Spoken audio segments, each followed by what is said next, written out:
dans l'ouvrage à paraître dont on vous parle, qui parle d'expérimentation et de changement d'échelle, il y a 9 expériences innovantes qui ont été analysées et qui font l'objet de focus pour illustrer, notre propos et en fait, ça a été vraiment la matière pour nous pour, rédiger cet ouvrage et pour aussi, vous proposer, et ça a été, le démarrage de cette collaboration.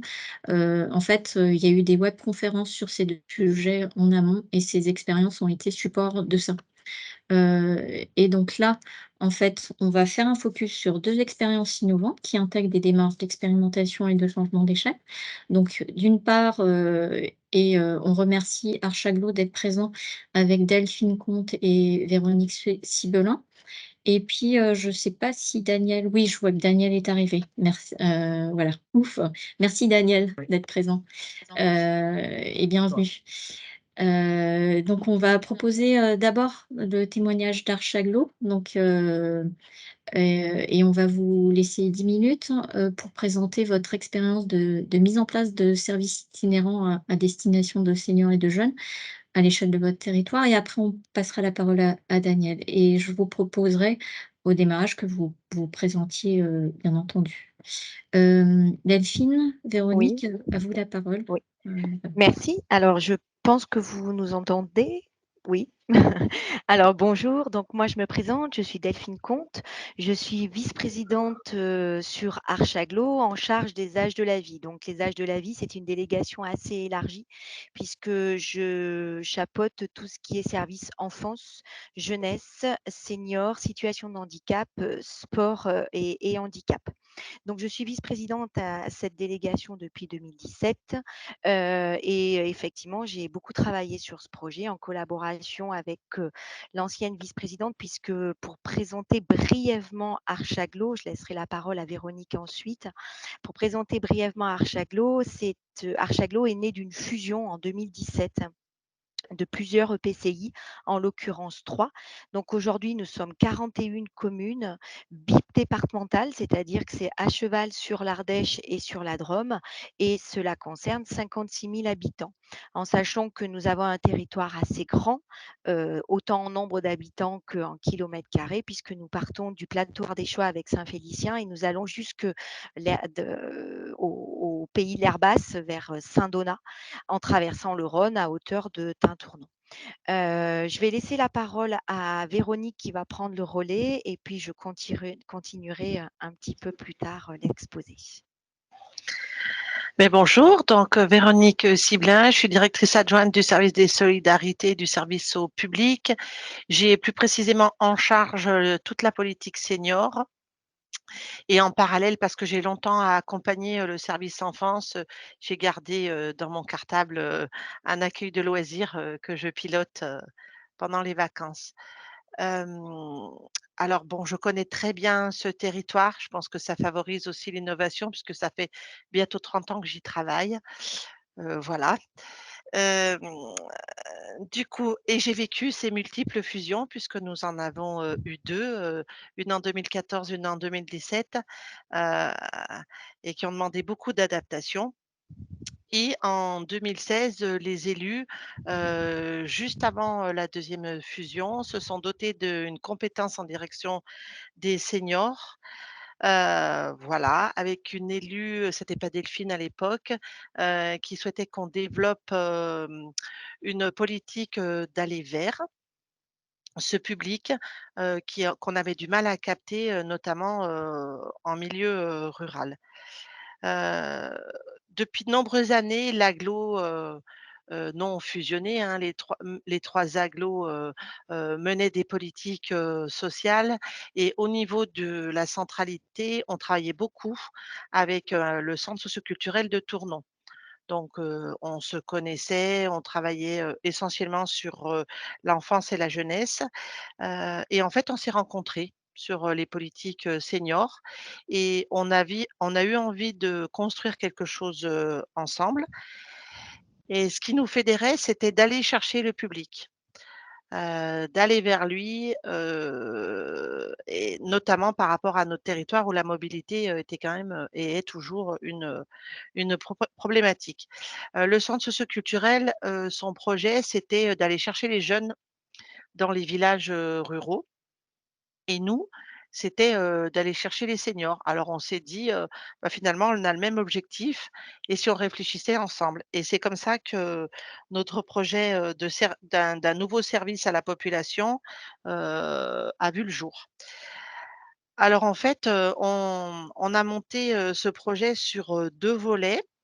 Donc, sur le volet senior, on avait, en fait, quelques années auparavant, avec ce centre socioculturel, mené, un diagnostic de terrain où on avait rencontré, 3 000 seniors sur des, modalités, différentes pour, connaître leurs besoins. Du coup, un des premiers besoins qui était ressorti, c'était de l'accompagnement administratif et une aide au numérique. Donc on s'est dit: «OK, nous, il faut qu'on rende, une réponse de premier niveau pour, les informer et les orienter, vers les bons services». Et au niveau de la jeunesse, donc ça faisait déjà de nombreuses années qu'il y avait des animations, ce qu'on appelle nous sur notre territoire, des animations de proximité en direction, des jeunes. Donc ils étaient rencontrés, le centre social les connaissait, assez, et il y avait eu des embryons de foyers des jeunes en milieu rural, mais ça aboutissait jamais. Souvent pour des problèmes de locaux, d'utilisation commune, de locaux et cetera. Et donc le centre social s'est dit: «Ben, il faut qu'en fait ces jeunes, on aille les voir, et puis il faut qu'on ait un outil, adapté, qu'on soit pas obligé de réserver des salles dans les mairies et cetera chaque fois». Enfin voilà, il fallait de la souplesse. Et finalement, et ben, on a opté pour un projet d'aller vers, à la fois en centralité, après Delphine vous expliquera que ça faisait partie des enjeux politiques, et de la feuille de route qui nous avait été fixée, et à la fois, d'aller en mobilité. Donc Heu, on a imaginé, d'utiliser un outil, de déplacement. Alors au départ, on avait imaginé un bus.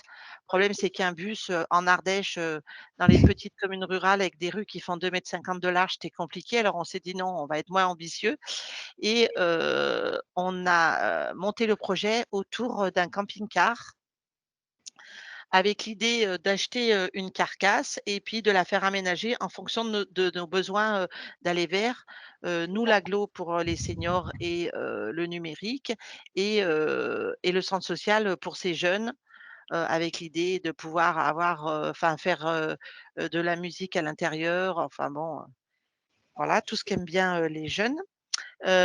Du coup, on a, fait le choix donc, d'un, coportage. La partie investissement, étant, portée, par le centre socioculturel, et l'agglo portant, la partie fonctionnement, et on a expérimenté, puisque c'est le sujet, de nos échanges aujourd'hui, sur 2 années, sur 2018, et 2019.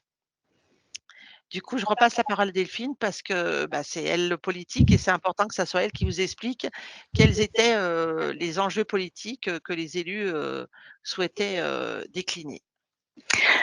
Alors pour les enjeux politiques, eh ben, ils étaient nombreux, mais surtout ils étaient assez forts. Porter des politiques, sociales, je pense que vous le savez, très bien, c'est pas si simple que ça, et aller argumenter auprès de ses collègues élus des politiques sociales, d'autant plus quand, on est une femme, c'est quand même pas si fluide que ça. Donc, ma collègue, l'ancienne vice-présidente qui était à l'initiative du projet était également une femme. C'est vrai que les politiques sociales, est-ce que c'est un concours de circonstances? Mais ce sont souvent, les dames qui s'y collent. En plus, comme je vous le disais au début de l'exposé, on a un territoire qui est assez grand. Donc le premier enjeu que l'on avait, c'était le maillage du territoire. Notre objectif, c'était que tous les concitoyens de Archaglo, et enfin les seniors, puisque ça restait quand même notre priorité, tous les concitoyens aient accès aux services. Donc, je vous le disais, hein, c'est 56 000 habitants, c'est un territoire qui est grand, on est sur 2 départements, donc géographiquement, c'était un des premiers enjeux qui paraissait assez compliqué. Le deuxième enjeu, c'était la recherche de financement. Véronique vous l'a expliqué, on a coporté le projet avec le Centre social, qui est une association. Il fallait trouver les fonds et ça, c'était pas si fluide que ça. Donc, nous l'avons coporté avec un investissement de 100 000 €, des frais de fonctionnement qui s'élèvent à 45 000 € sur 3 ans. Et c'était pas si simple que ça. Nous avons travaillé et nous avons trouvé des partenaires et le projet a été financé à 80 par les fonds européens. Nous avons souhaité aussi prendre le temps pour cadrer le projet. Je vous le disais, ce sont des politiques sociales qui ne sont pas si simples à porter et on s'est quand même laissé du temps pour laisser avancer le projet, le faire mûrir, le mettre en place et surtout avoir une phase de recul, une prise de distance pour ensuite l'évaluer. Nous avons également souhaité professionnaliser ce dispositif, c'est-à-dire que nous avons souhaité et nous avons travaillé pour embaucher un professionnel travailleur social, puisque l'accompagnement, il fallait quand même qu'il soit concret, il fallait qu'il soit fait par des personnes compétentes. Nous allions dans quand même des endroits retirés, géographiquement retirés, et il fallait quand même que les concitoyens aient Véronique vous le disait, on a décidé de aller vers et on souhaitait aller vers avec des compétences et donc nous avons recruté un travailleur social. Nous avons souhaité, bien entendu, évaluer ce projet parce que, alors je vais le dire un petit peu vulgairement, mais on était quand même un peu attendu au virage. Hein, aller présenter, vous l'avez dit un petit peu dans la vidéo, innover, et ben, c'est quand même, on avance progressivement, c'est quelque chose de nouveau, il faut quand même s'appuyer sur des gens convaincus. Alors, nous avons souhaité vérifier quand même la réalité du besoin et la pertinence de l'itinérance. Et donc, du coup, ça nous a permis d'adapter l'offre de service et de partager cet outil que l'on considérait vraiment comme un outil commun. Ça nous a permis d'avoir ces phases de test. Le aller vers, aujourd'hui, on peut dire que ça fonctionne et on a prouvé aux élus, alors souvent les moins convaincus, et aux différents partenaires que cela fonctionnait et que l'on pouvait aussi travailler ensemble pour des secteurs complètement différents, c'est-à-dire le service public et les secteurs associatifs. Voilà, je ne sais pas si Véro, tu veux compléter un petit peu, mais sur les enjeux politiques, il y avait une véritable volonté politique quand même. Ça, c'était important, c'était capital. Et pour que ça réussisse, il fallait qu'il y ait la volonté politique, ça c'est sûr. Du coup, par Merci. rapport à l'expérimentation, pendant 2 ans, on était en test. En fait, on a réalisé plein de phases de test, comme le disait Delphine, pour vérifier que le besoin était bien là et que l'itinérance était pertinente. Et tout au long de la démarche, on a adapté l'offre. C'est-à-dire qu'en fait, on a adapté notre communication. On a fait le choix d'avoir un camping-car un peu flashy. Il est orange et rose pour qu'il se voit et il était repéré sur les routes ardéchoises et drômoises. Hem, on a adapté le circuit d'itinérance, c'est-à-dire que au bout d'un an, on s'est autorisé à regarder dans le rétroviseur et de se dire: «Non, mais là, en fait, ça va pas, on va pas assez souvent à tel endroit». Sachant qu'au départ, on avait repéré 7 bassins de vie sur notre territoire et que l'enjeu, c'était d'aller au moins une fois par mois sur chaque bassin de vie. Et puis finalement, la deuxième année, on a augmenté la maille et il fallait y aller tous les 15 jours. Mmh Parce qu'une fois mh. par mois, c'était trop long pour quand on revenait pour compléter un dossier Mmh. avec un usager. On a aussi réorganisé le poste de la conseillère économique, sociale et familiale qui s'appelle Aurore et qui est présente à cette visio et que je salue. Je permets juste de m'excuser parce que je dois partir pour une autre réunion. L'élément que je voulais avant de vous laisser et je souhaitais le préciser, c'est que l'importance des projets comme ceux-ci, il faut absolument que l'on s'appuie sur les communes. Comme je vous le disais, nous on est 41 communes et un projet comme ça, il ne pouvait pas être réussi si l'agglo s'appuyait s'appuyait sur des communes relais en fait. Voilà, Mmh. je vous laisse et je rends la parole. Merci à Merci vous. beaucoup pour votre intervention. Merci.